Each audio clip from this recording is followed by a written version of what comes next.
বাংলাদেশে আপনাকে স্বাগত। দা 11-এর আজকের প্রতিবেদনে দেখব এই দেশের পথ শিশুদের গল্প। তারা কিভাবে জীবন যাপন করে, চলাফেরার পথে তাদের কোন ধরনের বিপদের সম্মুখীন হতে হয়। চলুন শুরু করি। বাংলাদেশের শিশু অধিকার বিষয়ক ইউপিআর স্টেকহোল্ডার প্রতিবেদন বলছে, দেশে আনুমানিক 40,000 পথ শিশু যৌন শোষণের শিকার হওয়ার ঝুঁকিতে রয়েছে। কন্যা শিশুদের বেলায় এই ঝুঁকি কয়েক গুণ বেশি। এই শিশুরা রাস্তায় কেন?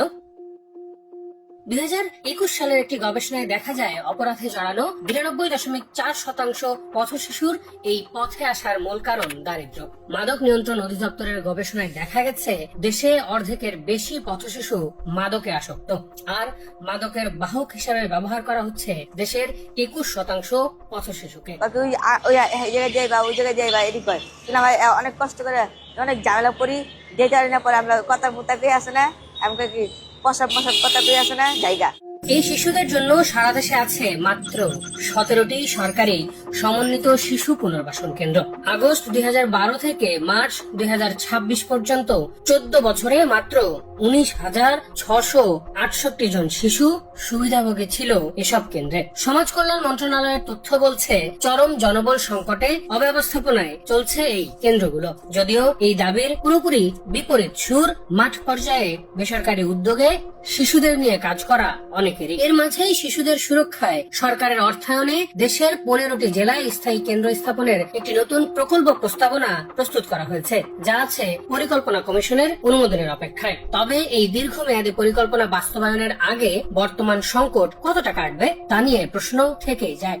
আইনি ও নথিগত বাস্তবতার কারণেও পথ শিশুরা বঞ্চিত হচ্ছে রাষ্ট্রের সুবিধা থেকে। কারিতাস বাংলাদেশ 2025 সালে ঢাকা, ময়মনসিংহ আর রাজশাহীতে প্রায় 667 পথ শিশুর উপর জরিপ করে। এদের 50% বেশিরই নেই জন্ম নিবন্ধন। সরকার সম্প্রতি দরিদ্র পরিবারগুলোর জন্য যে ফ্যামিলি কার্ড চালু করেছে, সেখানেও বঞ্চিত রয়ে গেছে এই শিশুরা। কারণ একই, পারিবারিক কাঠামোর মধ্যেই নেই এই শিশুরা। এর পেছনে রাজনৈতিক সদিচ্ছার অভাবকেই দেখছেন বিশ্লেষকরা।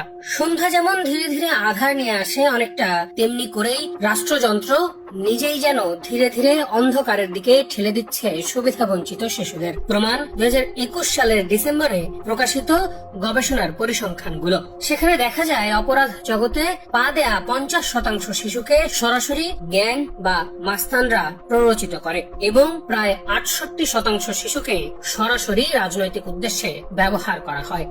ক্ষুধা থেকে নেশা, নেশা থেকে গ্যাং, গ্যাং থেকে অপরাধ। এই চক্রটা এমন ভাবে চলতে থাকে যে পথ শিশুটি টেরই পায় না কখন সে একজন আক্রান্ত থেকে অভিযুক্তে পরিণত হয়ে যাচ্ছে।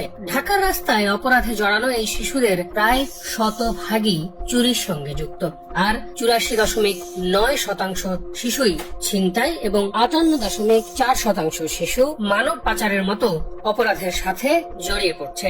আবার অনেক সময় কিছু না করেও নানা অপরাধের দায়ও বয়ে বেড়াতে হচ্ছে এসব শিশুদের। দুপুর গড়িয়ে সন্ধ্যা, তারপর রাত, রাতে একটু বিশ্রামের পালা, তবে ছাদ তাদের খোলা আকাশ।